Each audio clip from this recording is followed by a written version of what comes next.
Hello guys, hope I'm audible and visible. If so, just say me a hi and let's start. If so, just say me.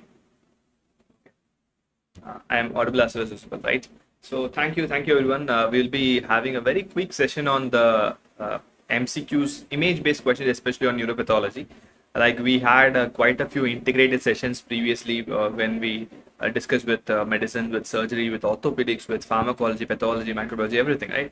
So just to complete this wrap the sessions, we will be having few MCQ-based sessions. I'll be starting with images in neuropathology, especially IBQs. You know that to start before starting.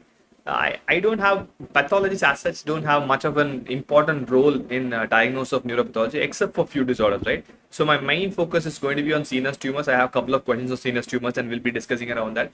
And also we'll discuss few things about the non-neoplastic conditions as well, where an IBQ has been previously asked in exam, though there's no real life connection to it, it has been asked before, right? So I just want you guys to comment who is live. It'll be a very short session and I want you to comment and let's discuss something regarding it. Fine. Let's go ahead. This is the first question. I'll keep quiet for some time. Go ahead and give me the answer. I'll move a little bit. Thank you, Aryan. Hope it's helping you guys.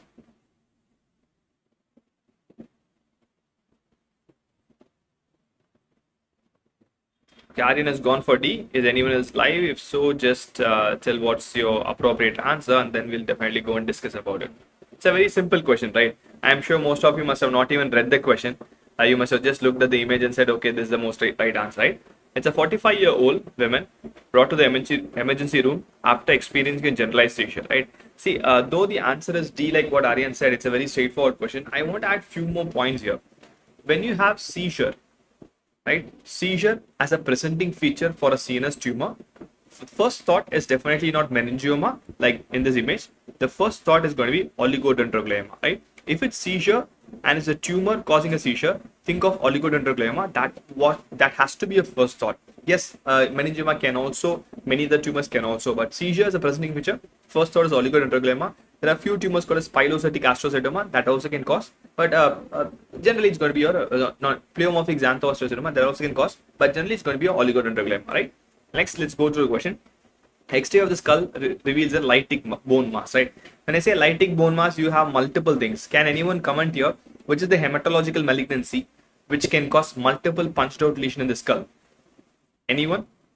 So it's going to be a give and take thing, right? So I'll ask you a question, you answer, and few questions which you don't know, I'll answer for sure. It's multiple myeloma, simple, right? So I want to just extrapolate a little bit more. I have a lytic lesion in a, let's say, a 5-year-old kid close to the temple region or something. What will you think of? Lytic bone lesion in a young kid. Again, I will say it's a kind of an hematological malignancy only. Perfect, LCH, right? LCH also can cause lytic bone mass. Your multiple myeloma can also cause lytic bone mass. Think of LCH, especially if it's a young child, and think of a multiple myeloma if it's an extremely adult. And at the same time, your bony metastasis to bone also will be multiple. Keep in mind, right? CBC is normal, which doesn't make any sense for us, just an information given there. A portion of the skull is adherent to the mass removed. So it's kind of, I would say, it's in directly giving its dural based lesion. It makes our life very easy, right? So indirectly, I'm saying if a tumor is adherent to the skull, it has to come from the layers beneath the skull, which is most likely dura, right? So this information you see in any question, it implies it is kind of a dural based lesion. Okay, microscopic examinations here. I am sure you will definitely tell what is this image. This is what we are seeing, the world appearance. World appearance in any CNS tumor is going to go to only one diagnosis, which is meningioma, right? So we have other options also here. We'll slowly look at the other options and also I'll ask few leading questions regarding meningioma, right? Does meningioma grow during pregnancy? Yes or no? Just few leading questions. Does meningioma grow during pregnancy? Meningiomas do grow during pregnancy because meningiomas have progesterone receptors. They do grow during pregnancy. Keep that in mind always, right? Okay. When you say glioblastoma, what grade of the tumor is glioblastoma? Because in WHO, in CNS tumors, we have grading of CNS tumors, right? 1, 2, 3, and 4. Which grade tumor do you think will be your glioblastomas? Glioblastomas are grade 4 tumor, right? There's a subtle change in the new WHO, which is come in 2023. Initially, we used to name a grade of tumor as Roman numbers, right? 1, 2, 3, and 4. Now they have gone for normal numericals 1, 2, 3, and 4. If at all if it's asked, please keep in mind it's named as number 4, not Roman letter 4, right? Hemangioblastomas. When I'm going to talk about hemangioblastomas, can anyone comment on what syndrome does it come to your mind? Which syndrome has hemangioblastomas? There's one syndrome which has classical cerebellar hemangioblastomas and hemangioendotheliomas. Which syndrome is that? Von Hippel-Lindau, right? Perfect. Von Hippel-Lindau syndrome definitely can be associated with cerebellar hemangioblastomas and cerebellar hemangioendotheliomas, right? Medulloblastoma. Again, I want you to comment on the grade of the tumor. What grade tumor is medulloblastomas? Medulloblastomas are classically, they are also grade 4 tumor, right? Glioblastoma, we already know a lot. Medulloblastoma is also a grade 4 tumor. It's a very aggressive. You must have read as most common malignant tumor in children in the posterior first, right? That also is a grade 4 tumor. Meningioma, on the other hand, I can have grade 1, grade 2, as well as grade 3 meningioma. It differs on the different types of meningioma, right? Next, I'm going to show you two images, just two images, just to discuss about the differential diagnosis here, right? I have two images here. Can I say more or less these two images look same? Kind of, right? So what are we looking at this? What is this called as? All the nucleus arranged in a parallel manner. What is this thing called as? Phenomenon, what is this called as? We use the term, that's your palisading appearance, right? So we have something called as palisaded appearance, right? This is actually a palisaded appearance. Actually, both of them here are palisaded. Both of them are having a classical palisading. Palisading is one next to the other, like a fence palisades, right? If you look at both of them are palisaded. What are tumors which comes in the CNS which have the palisaded appearance? There are two tumors which I want you to remember, which is palisaded appearance. One is your glioblastoma. The older name is glioblastoma multiforme. Now it's going to be just glioblastoma. Other again is schwannomas, right? Schwannoma also palisade, glioblastoma also palisade. But one of them is true palisade, one of them is a pseudo palisade. Obviously, you know that glioblastoma is a pseudo palisading appearance, right? Because glioblastoma in the center has something which is necrotic thing, right? So here I have a central necrosis. Surrounding the necrosis, you are having palisaded, so it's called pseudo palisading. On the other hand, this is just cytoplasm of the Schwann cells, right? Here also, unfortunately, it is pink in color. Necrosis is also pink in color. Cytoplasm here also pink in color. So there is a possibility you might mistake, especially if you're concentrating on the image. Keep this in mind. Whenever you have any question related to CNS tumors, I want you to look at only one thing, the location of the tumor. That gives a very, very big clue, right? Can anyone tell me what is the location of glioblastoma? Is it like cortex, or is it like the cerebellum, or is it the bone? Is it adherent? What is the location of glioblastoma? Commonly, glioblastoma can occur in any location. Commonly, the location of glioblastoma. Glioblastoma is in cerebral hemisphere, right? Perfect. When you have a tumor with the palisaded appearance arising from the cerebral hemisphere, the cortex of the cerebral hemisphere, go for glioblastoma. What's the location of schwannoma? I'm not saying that schwannoma will never happen in the other parts of the brain, but there's one classical location of schwannoma, which is your 8th cranial nerve, right? So cranial nerve 8th, that's your classical location of schwannoma. That will be there for sure in a question, right? Dural base lesion. Diagnosis? We just now saw, right? Meningioma, the CP angle of the cranial nerve 8th, right? So location is most important for me. I'll give you a few more locations. Tell me whatever comes to your mind. Supracellular location. What tumor comes to your mind? Supracellular, above the cella turcica. Cellular or supracellular, whatever. Supracellular location. There's only one tumor I want you to remember, which is craniopharyngioma, right? Craniopharyngioma is a tumor which happens in the supracellular location. I can have pituitary adenoma maybe in the cellular turcica. When I say supracellular, I want you to think of a craniopharyngioma, right? Perfect. Second, I have a tumor in the ventricle. What all tumor comes to your mind when you say tumors in ventricles? Tumors in ventricles. Tumors in ventricles. Perfect. So tumors in ventricles, ependymoma can happen in ventricles. Choroid plexus papilloma can happen in ventricles, right? Anything arising from ependymal origin can happen in ventricles, right? Anything in ependymal origin can definitely happen. Choroid plexus papilloma can definitely happen in ventricles, right? Few other glial tumors can also happen, but I want you to think of ependymoma and choroid plexus papilloma first, right? Again, a tumor which is arising from your, let's say, cerebellum. There are two tumors which arise from cerebellum. Both of them are seen in children. We saw one of them in the previous options. Cerebellar tumor. One is your medulloblastoma. arises from cerebellum. The other one is your, right, 𝐬𝐴, it's an astrocytoma, right? So medulloblastoma arises from a cerebellum, and also your pilocystic astrocytoma, that also arises from the cerebellum, right, or the posterior fossa, fine. So locations are more important for you going to diagnosis in your CNS tumors. IHC is not that important for a CNS tumor for an undergraduate. Maybe if you're a postgraduate, that may be required, but for undergraduate, we generally don't look for an IHC, right? Now, since we have this image, can anyone name the structure? This palisaded appearance and this pink color cytoplasm, it's given as name in schwannoma, which is called as an Verroque body, right? It's called as an Verroque body. Verroque body is very, very diagnostic of a schwannoma. I want you to remember, right? Please remember, Verroque body is not seen in neurofibroma. It is seen only in schwannoma, never in neurofibroma. That's one thing which I want you to remember, fine? So we know a few things about CNS tumors, right? Let's go to next MCQ. I want you guys to listen, see the MCQ, think about some time, and then answer that, fine? Go ahead. I'll move sometime.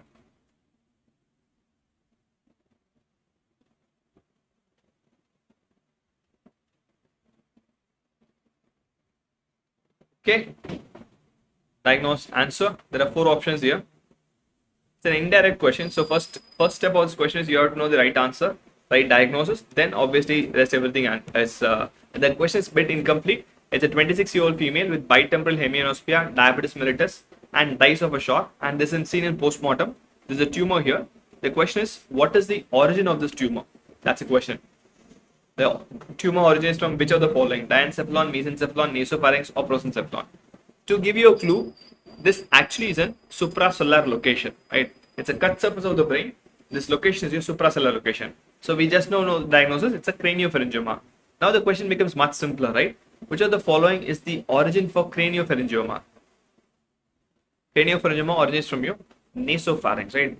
Remnants of nasopharyngeal elements called as Rathke's pouch. I'm sure you must have heard about the term Rathke's pouch in your ENT, right? You must have definitely heard about it, right? There's a pouch called as Rathke pouch, which is a remnant, embryological remnant from the Rathke's pouch is where your craniopharyngioma originates. So the indirect answer here is your nasopharynx, right? Aryan, it's completely fine. No one is going to watch us. Don't worry about it. If you make a mistake, you'll definitely learn about it, right? So here, if you look at this craniopharyngioma, you can see tiny cystic area. The commonest variant of craniopharyngioma has some tiny cyst and filled with a fluid called as a machine oil appearance of a fluid. That's very, very important for one variant of craniopharyngioma, right? Since we are in craniopharyngioma, we'll just deep dive into craniopharyngioma and look into it. Because generally we don't look much about craniopharyngioma, right? Craniopharyngioma has 2 different types. Like you can see, I have an adamantinomatous type and I have a papillary type of craniopharyngioma. In children, you see adamantinomatous type, and in adults, you see papillary type, right? Adamantinomatous type of craniopharyngioma is definitely the common one. That's the commonest age group as well. They have classical wet keratin, right? That's a classical finding seen in craniopharyngioma called as wet keratin. I'll explain in very short why it's called as a wet keratin and how can I easily identify them in a microscopy, right? It's called as a wet keratin. Sorry for the handwriting. I have to scribble on the laptop, so it's becoming very weird. Fine. Adamantinomatous type of craniopharyngioma has classical dystrophic calcification. That also is seen in case of an adamantinomatous type of craniopharyngioma. Here, it's a bit rare to have your dystrophic calcification, though it's named papillary. It's not a true papillae. And here, again, the wet keratin present is plus or minus. I might have, I might not have wet keratin, right? So adamantinomatous type is the commonest one. Adult type is your papillary, which is not that common, right? And one more thing, genetics is becoming very common in CNS tumor. Adamantinomatous type of craniopharyngioma has beta-catenin mutation. Can anyone comment here which are the tumors which we have studied which is beta-catenin? Beta-catenin is a common mutation seen in quite a few tumors. At least one I want you guys to comment on. Anyone? And papillary craniopharyngioma is associated with a BRAF mutation. Okay, beta-catenin is a mutation seen in your GI tumors, colonic tumors, along with your beta-catenin and your APC, right? And also you can see beta-catenin in hepatic adenomas associated with FAP, fine? So now this is seen with BRAF, your BRAF 600E, which you see in melanoma and others, right? So these are 2 variants of craniopharyngioma. Your adamantinomatous is the one which is cystic. I told you will have a machine oil-like appearance inside the cyst, right? Why I call this keratin? See, both of them are arising from nasopharynx, a remnant of nasopharynx, right? So what is the epithelium of nasopharynx? This is a very simple question. I want you guys to answer. What is the lining epithelium of nasopharynx? It's a simple squamous epithelium, right? It's a very simple squamous epithelium. Let's assume this is your nasopharynx. Your pharynx comes like this, and this is where you have the brain and others, right? So remnants from this area go here and they stay here, right? The remnants in this area which stays here, that's what I call as a Rathke's pouch. So remnant here is the squamous epithelium remnant is going to stay here. So from this, I'm going to have a tumor, which is your craniopharyngioma. So what happens is, it's like this, right? So it invaginates and goes and stays here. When it becomes a tumor, it kind of becomes like a cyst. So it is lined by squamous epithelium. What does squamous epithelium produce? This is a cystic tumor, which is your adamantinomatous craniopharyngioma. What does squamous epithelium produce? They produce keratin, right? Please imagine like this. It's a cyst. The lining of the squamous epithelium was the inner aspect. So what happens is, whatever keratin is produced will fall into the cyst. It will fall, keep on falling, and keep on accumulating, right? Perfect. It produces keratin and it keeps on accumulating inside the cyst, right? Normally, you must have seen keratin. Have you seen keratin in a microscopy? You must have seen keratin in a microscopy, right? It's like flakes or it is compact. Keratin is always like flakes. That's why in psoriasis, when you have hyperkeratosis, we call it flaky. Keratin is always like flakes. Even in microscopy, it will be rarefied. It will be like flake. Hair is keratin, flakes. When you make the flakes, let's say you make your hair wet. Can I say all the flakes will together join? All your hair will together join. So when keratin is made wet, it kind of gets compressed. It kind of becomes a single mass. So what happens to this keratin here is, inside here, it kind of becomes like a single mass. It's not like a flake. So it's not like a flake. It's looking like a wet keratin. This is actually the wet keratin. It's simple keratin only. There's nothing different here. Since it's inside the cyst, coming from the cyst wall, it accumulates and forms a mass, not like a flaky structure. Since here it's not like flakes. Normally keratin will be like this. Lines. That's how keratin will be. Here it's like a mass, so we call it a wet keratin. That's all. There's nothing different. It's the same keratin, same squamous epithelium going into the brain and causing a craniopharyngioma, right? That's about the genesis of craniopharyngioma's wet keratin, right? So let's go to the next question. I want you guys to comment on the answer. It's a very simple question. We had discussed this in one of our integrated lectures as well. If you missed it, I had a lecture with Dr. Santosh and Dr. Ankit. You can go back and look at it. Answer?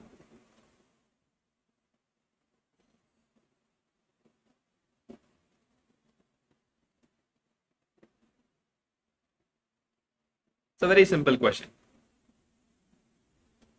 Okay, Sakshi has gone with D. Anyone else who wants to add to it? It's a 68-year-old getting difficulty in getting out of the chair.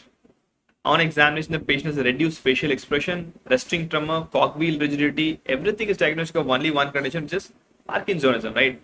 And at autopsy, you are seeing this image here, where this is the characteristic point, though it's not marked. That's a characteristic intracellular accumulation, like what Dr. Sakshi said. It's a classical alpha-synuclein deposit, right? It's a deposit of alpha-synuclein which gets accumulated over the period of years in case of a Parkinson's disease, right? Can anyone tell where else you see alpha-synuclein? Alpha-synuclein can be seen in multiple other conditions apart just from Parkinson's. In Parkinson's, I see in that particular nigrostriatal pathway. Alpha-synuclein is one thing which is also seen in Lewy body dementia. Alpha-synuclein is nothing but a Lewy body, right? If it's in the cortical fibers, it is seen in case of a Lewy body dementia, right? That's one. Okay. Alpha-synuclein is also seen in multisystem atrophy. Okay.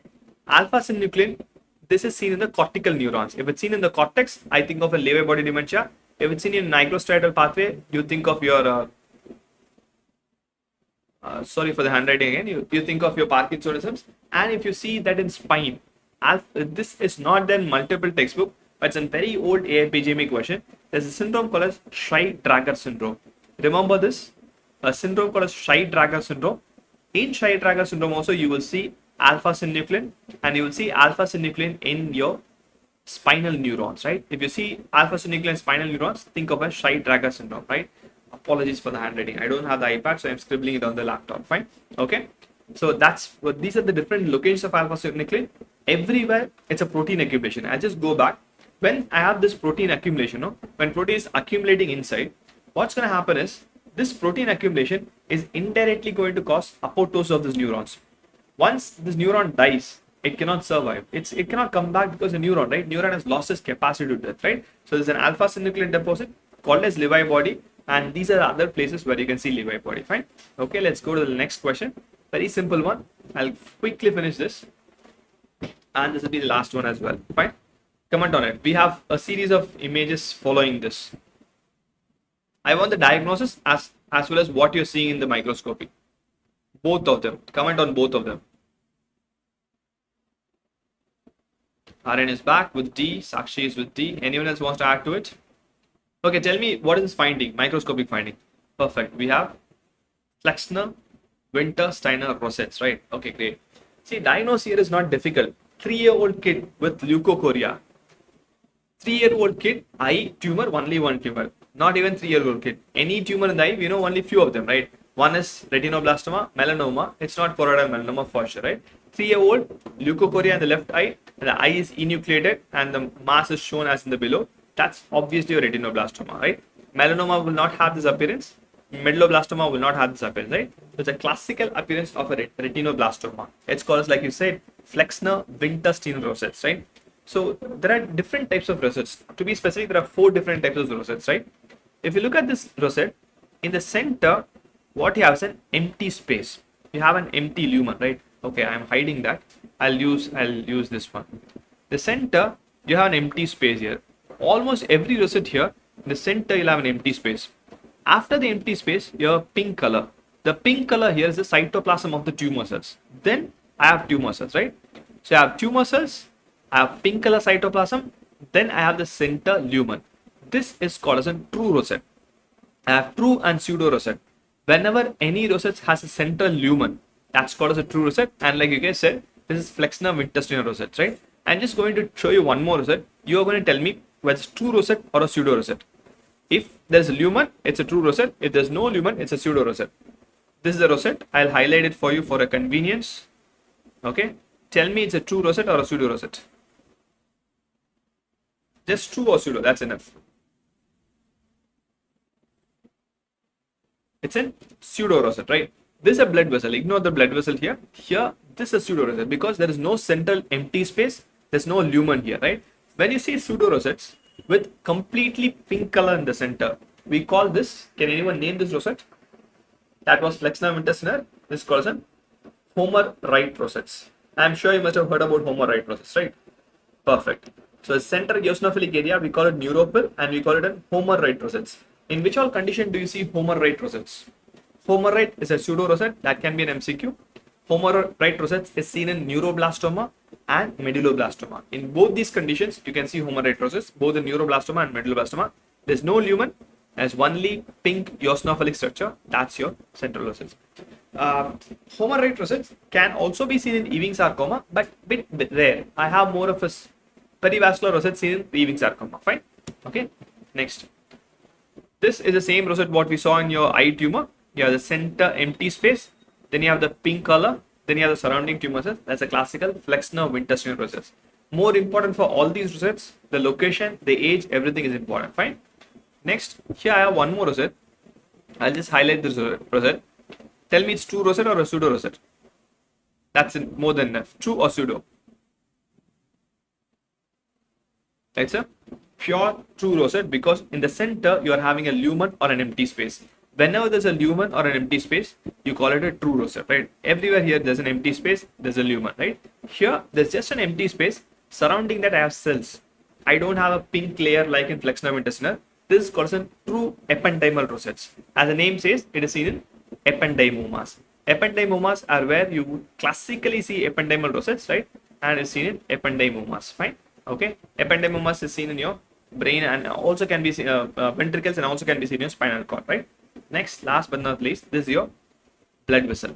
So a blood vessel surrounding that I have arrangement of your tumor tissues. This is called a perivascular pseudorosettes, right?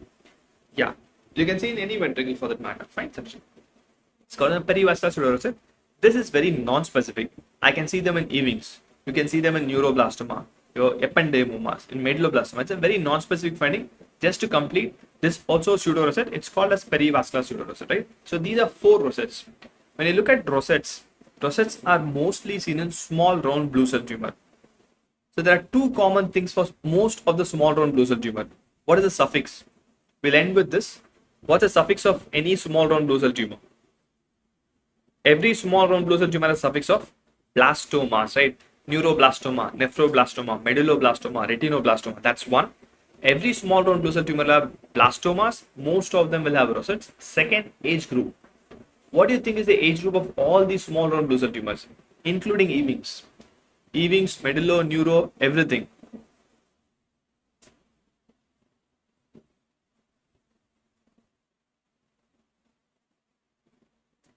Everything ages younger age, right? They are seen in children. That's very, very important. Most of them are childhood tumors. Most of them are developmental tumors, right? Young age. It's seen in young age. Mostly less than 20 years. Sometimes even less than 10 years you can see them. Ewing's is a little bit on the higher aspect. Rest, every blastoma seen less than 10 years. Ewing's also will be in the first or second decade only. And all of them will have microscopy small round blue cells. Everything is immature cells. And they have rosettes also, right? So we'll conclude with this. Since I don't have much of contribution in the neuropathology, it's mostly tumors, and we have one alpha synuclein which is asked previously, fine? So that's all about today's lecture. We'll be continuing entire neuropathology. I'll give you a PDF of all the lectures available. So whenever you're reading neurology, read them in the integrated fashion. NEET or NEXT or USMLE or PLA will get ready for it, fine? So thank you for your time. Thank you for your patience, listening, and your presence. See you soon. Bye-bye. If you have any doubts, you can let me know.